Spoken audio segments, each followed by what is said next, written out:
Where is M13 est un logiciel qui permet de montrer la position des objets du ciel profond et de quelques étoiles brillantes dans la galaxie, et puis éventuellement des positions des galaxies les unes par rapport aux autres.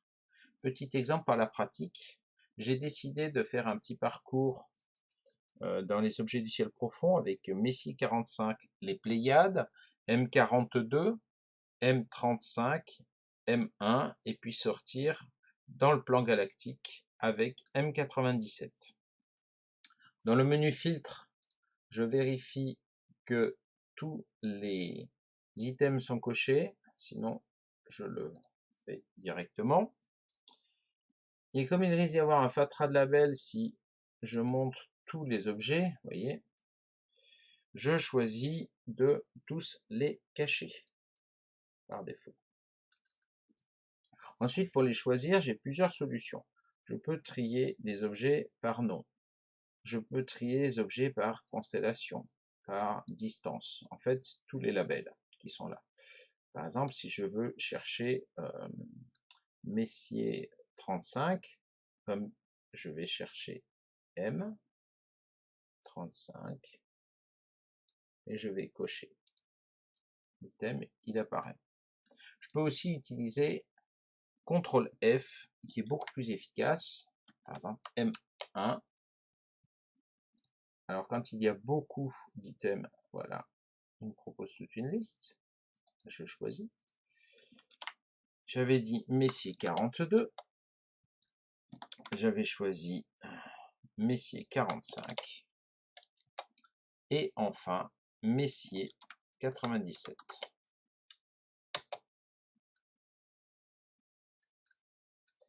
Je trie avec la colonne Show en cliquant 2 fois sur l'étiquette pour que tous mes objets sélectionnés soient en haut. Je ne vais surtout pas appuyer sur les objets, sinon sur ces cases à cocher, sinon je vais tout les sélectionner. Maintenant, mon trajet d'observation est prêt. Je peux vérifier en utilisant le zoom que je n'ai oublié personne. Voilà. Et donc, je vais sauvegarder ce trajet en utilisant le menu File, Save. Et je vais lui donner un nom.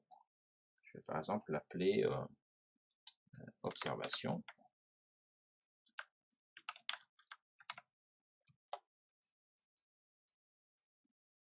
Et lorsque je vais ouvrir ce fichier, je vais retrouver les données que j'avais ici.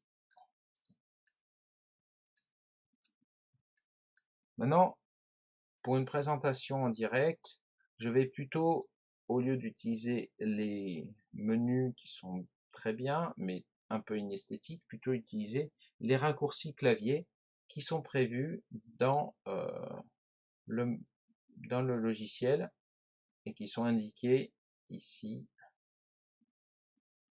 dans cette colonne. Pour démarrer, je propose de faire CTRL R pour avoir une vision globale de l'ensemble des objets et l'ensemble de la galaxie. Si je fais CTRL 1, je vais me centrer sur le Soleil. CTRL 2, je vais me centrer sur l'objet sélectionné. Je vais choisir CTRL 1.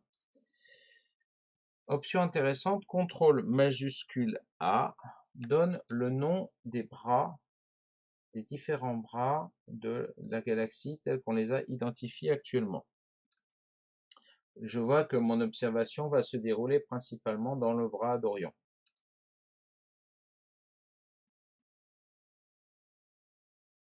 Si je sélectionne dans la liste un objet éloigné, voilà, je vais pouvoir zoomer directement en utilisant CTRL 3, qui me donne un effet de zoom tout à fait agréable. Et l'objet se retrouve centré. Voilà, nous avons Messier 97 ici. Naturellement, si je veux rajouter un objet, par exemple, j'ai oublié de rajouter Messier 1, CTRL F, M1, qui était déjà coché apparemment, voilà. Il va me le trouver. Alors parfois il faut le chercher et mon objet est rajouté.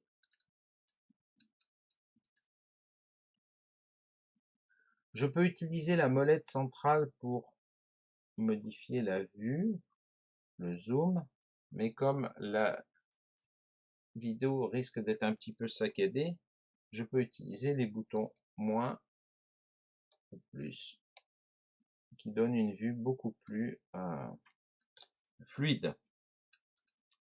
Et CTRL 3, bien sûr, me permet de réajuster automatiquement le zoom. Je peux montrer le nom de tous les objets en faisant CTRL majuscule D. Et ainsi, ajuster légèrement. Si je fais CTRL majuscule A, j'ai le nom des bras. Et je peux ajuster le zoom pour montrer la position. Alors, lorsque je zoome de trop et que mon objet est sélectionné, j'ai un trait qui me donne la direction. Si je veux éviter ce trait très inesthétique, je vais prendre un objet qui est déjà sur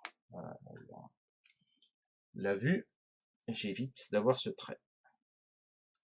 Chaque type d'objet a son logo et sa couleur propre.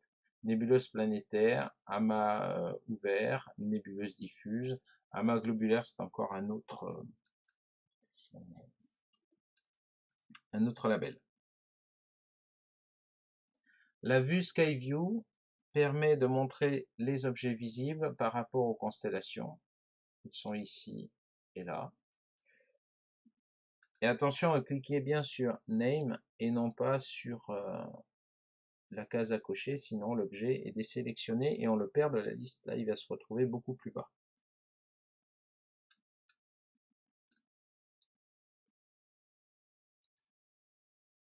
Lorsqu'on a une vue globale de la galaxie, si on veut avoir une vue complètement globale de la galaxie, on fait CTRL R, on revient directement à cette vue.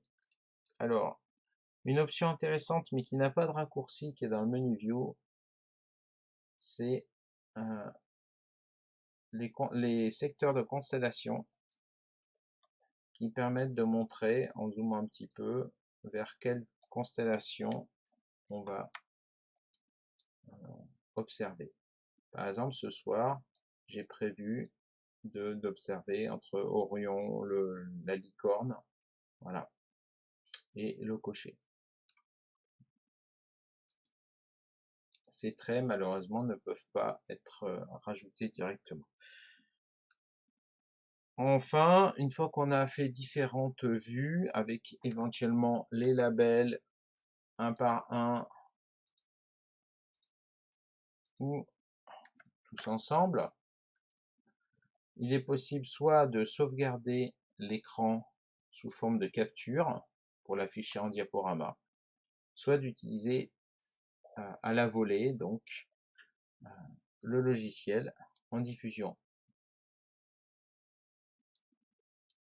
Les effets de zoom sont intéressants, alors parfois les labels sont difficiles à lire quand il y en a beaucoup.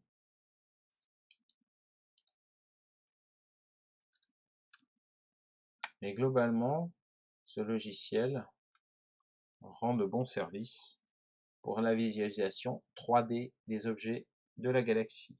Voilà, c'est sur cette vue que s'achève cette démonstration.